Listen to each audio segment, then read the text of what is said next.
Assalomu alaykum hurmatli obunachilar. Ertangi ajoyib o'yinlar bor. Shu haqida sizlar bilan bo'lishkim keldi va APLdan boshlasak. APLda Crystal Palace hamda Brentford o'ynaydi.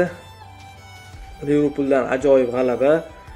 Crystal Palace uchun hisobdagi g'alaba va kayfiyat a'lo darajada Crystal Palace'da va bu a'lo daraja bilan Brentfordni yutib qo'yish ehtimoli juda yuqori va keyingi o'yinlarga to'xtalsak, keyingi o'yinlarda azizlar Nottingham Forest hamda Manchester United.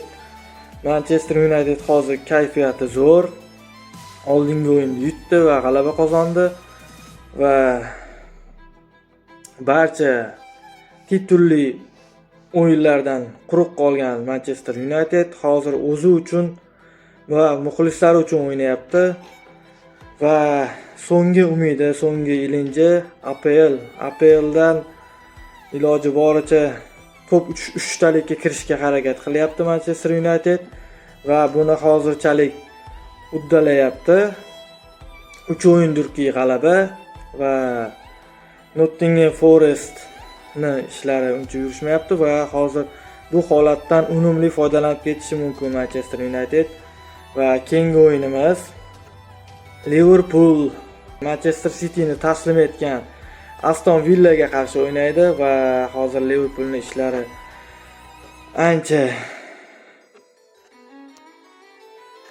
Liverpool ketma-ket mag'lubiyatlardan keyin hozir Aston Villaga qarshi o'ynaydi va kayfiyat juda yomon. Bu holatdan chiqib ketish kerak va Aston Villadan 3 kun o'tib Real Madridni o'z uyida qabul qiladi va bu holatdan chiqib ketishning yagona yo'li g'alaba qozonish kerak va majbur bunga Liverpool. Ko'ramiz sizlar bilan birgalikda va keyingi o'yin jamoamiz a'zosining komandasi Abduqodir Husanovning Manchester City'si Bournemouthga qarshi o'ynaydi o'z uyida va Abduqodir Husanov safga qaytdi va ajoyib o'yinlar kutib qolamiz Abduqodir Husanovdan va jahon chempionatiga yaxshi yetib borish tilakdoshimiz va Arsenal mehmonda Burnleyga qarshi o'ynaydi va Arsenal APLda birinchi o'rinda va bu holat juda yaxshi Arsenal uchun va bu vaziyatdan Burnley nahot Arsenalga gol ura olarmikan? Bu qiziq bo'ladi. Arsenal oktyabr oyini juda yaxshi va juda chiroyli o'tkazmoqda va Arsenalning 5 o'yindirki hali o'z darvozasidan gol o'tkazib yubormadi va daxlsizlik saqlab qoldi darvozasidan. Va keyingi o'yinimiz Tottenham hamda Chelsea oldingi turda Sunderlandga yutqazib qo'ydi va Angliya Liga Kubogida Wolverhamptonni taslim etdi va ikkalasida ham hozir ishlar uncha yurishmayapti. Tottenhamni oldinda juda qiyin raqiblar kutmoqda. Oldingi turda yutqazib qo'ydi Newcastle-ga. Angliya Liga Kubogida Newcastle-ga yutqazib qo'ydi va indinga Chelsea-ga qarshi o'ynaydi o'z uyida va faqat g'alaba kutib qolinadi Tottenhamdan.